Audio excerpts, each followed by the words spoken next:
Triple तलाक कानून को बने हुए आज 2 साल पूरे हो गए हैं। केंद्र सरकार इसे मुस्लिम महिला अधिकार दिवस के तौर पर मना रही है। 1 अगस्त 2019 को सरकार ने कानून लागू करके इस प्रथा को कानूनी अपराध बना दिया था। सरकार ने कहा था कि इस कानून से महिलाओं का आत्मनिर्भर मजबूत होगा और उनके लोकतांत्रिक अधिकारों की रक्षा होगी। मुस्लिम महिला अधिकार दिवस मनाती, आंखों से मुस्कुराती मेरी बहनों को आज के इस दिन की मैं मुबारकबाद देती हूँ। आप सबका वंदन एवं अभिनंदन करती हूँ।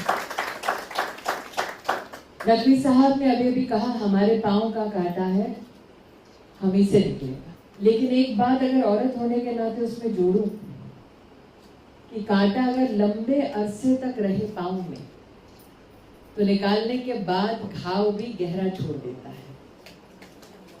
और इसलिए आज जब भूपेंद्र भाई के स्वागत में शबनम जी खड़ी हुई, तब आपने इनका परिचय देते हुए कहा कि 3 तलाक की जद्दोजहद से गुजरते हुए अपने बच्चों को इंजीनियरिंग की पढ़ाई करवाई, डॉक्टरी की पढ़ाई करवाई। अल्पसंख्यक मंत्री मुख्तार अब्बास नकवी ने बयान जारी करके कहा कि इस कानून के बाद 3 तलाक मामलों में गिरावट आई है। आज से यानी 1 अगस्त को अब हर साल इसे मुस्लिम महिला अधिकार दिवस के रूप में मनाया जाएगा। प्राइम मिनिस्टर नरेंद्र मोदी साहब का जो समावेशी विकास है, वो समावेशी विकास समाज के आखिरी पायदान पे खड़े हुए लोगों के विकास के लिए। और जिस वक्त ट्रिपल तलाक कानून आया था तो कोई अचानक नहीं आया था। लाल किले से प्रधानमंत्री नरेंद्र मोदी जी ने ऐलान किया था कि ये कुरीति है और ये कुप्रथा खत्म होनी चाहिए। और 1 अगस्त 2019 को संसद ने इस कानून को बना करके और इस कुरीति और कुप्रथा को खत्म किया। उनका जो डिसीजन है वो डिलीवरी के साथ होता है। तो बड़े पैमाने पर जो 3 तलाक था, उसका जो क्रिमिनल कुरीति थी, जो कुप्रथा थी, उसके खात्मे के साथ साथ मुस्लिम महिलाओं को राहत तो मिली, लेकिन उसके साथ ही साथ उस परिवार को भी राहत मिली है जो परिवार की इससे परेशान रहता था, असुरक्षा का एहसास कराता था। और मोदी जी ने हमेशा ये कहा है कि न हम सफर न किसी हम नशी से निकलेगा, हमारे पाँव का कांटा हम ही से निकलेगा। मेरा नाम शबाना रहमान है और आज 3 तलाक का जो कानून बना था उसके पूरे 2 साल हो गए हैं।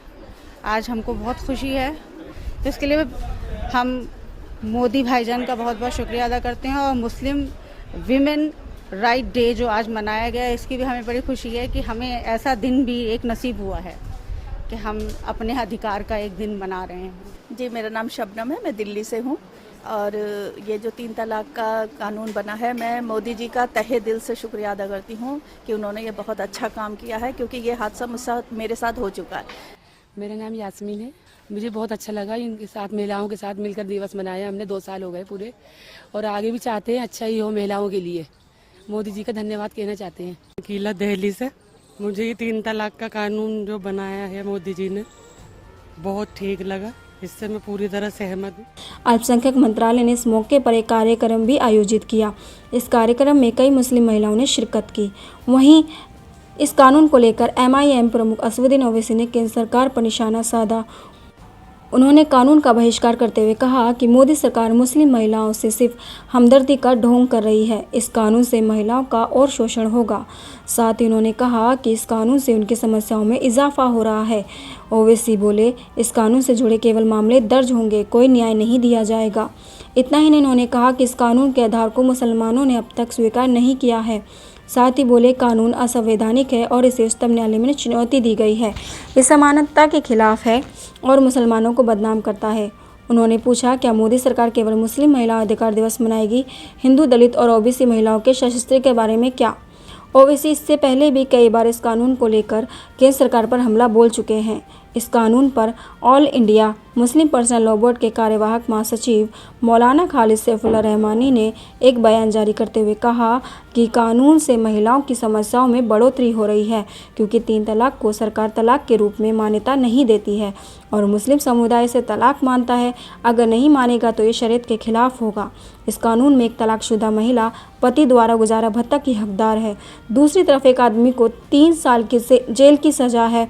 सवाल यह है कि पति जेल में होगा तो पत्नी का गुजारा भत्ता कैसे अदा होगा, इसलिए ये कानून मुस्लिम महिलाओं के लिए हानिकारक है।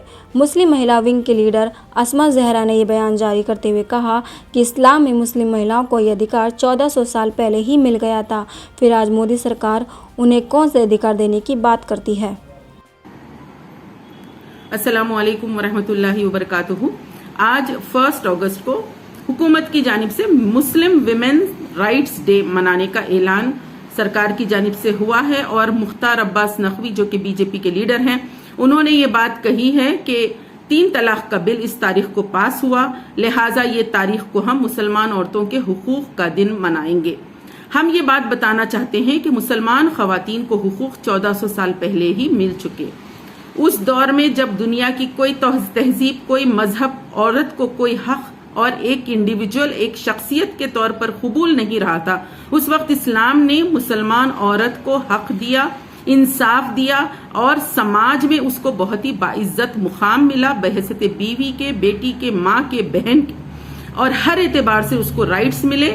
और मुसलमान खातून आज नहीं 1400 साल पहले ही एम्पावर हो चुकी है।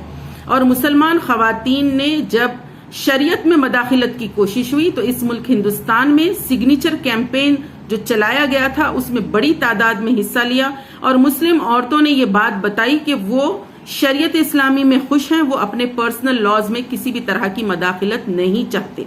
इस जमहूरी मुल्क में जहां पर दस्तूर में हर किसी को मजहब की आजादी है, मुसलमानों को भी मजहब की आजादी है, और मुसलमानों पर इस तरह का जबर करना, मुसलमान खवातीन और मुस्लिम लड़कियों को निशाना बनाना और उनको मजहब से दूर करने की कोशिश करना और जो मजहबी कवानीन है उसमें मदाखिलत करना, ये दरअसल बीजेपी सरकार की ज्यादती है। और आए दिन मुल्क के अहम मुद्दे, जो अहम इश्यूज जो इस पे तरफ तवज्जो देना बहुत ज्यादा जरूरी है, जो अर्जेंट बर्निंग इश्यूज जिसको हम कह सकते हैं, उससे तवज्जो हटाकर हुकूमत की ये पूरी कोशिश है कि यूपी में इलेक्शंस आ रहे हैं तो हर मसले को हिंदू मुस्लिम बना दिया जाए। हम ये बात बताना चाहते हैं कि 6 साल 7 साल पूरा मुल्क सिर्फ तलाक के डिबेट सुनकर अब बेजार हो चुका है। अब ये जो बार बार बेचारी मुसलमान औरत कहकर इस तरह का जो प्रोपेगेंडा खड़ा किया जा रहा है, इससे न सिर्फ पूरे मुसलमान एक तरह से बदजन होते जा रहे हैं बल्कि गैर मुस्लिम समाज में भी बहुत ज्यादा बेचैनी आ रही है। जरूरत इस बात की है कि हुकूमत जो हकीकी एजेंडे हैं उसकी तरफ तवज्जो दे। किसी भी एक अक़लियत के जो मुस्तकिल उसको निशाना बनाकर उसके जो मजहबी हुकूक है उसको दूर करने की जो इस तरह बार बार कोशिश की जा रही है, इसके खिलाफ मुसलमान खवातीन ने एजिटेशन करके अपनी राय जाहिर की है। जो सीएए, एनआरसी और एनपीआर का मूवमेंट था, इसमें सबसे आगे फोर फ्रंट में मुस्लिम खवातीन थी और मुस्लिम खवातीन। मिल्लत टाइम्स को आपकी जरूरत है, हमारी आप माली मदद करें। हर महीने सिर्फ 100 रुपये और 1 साल के लिए 1 साल सिर्फ 1000 रुपये। रकम भेजने के लिए यहाँ दिए गए फोन पे, गूगल पे और पेटीएम नंबर का इस्तेमाल कर सकते हैं।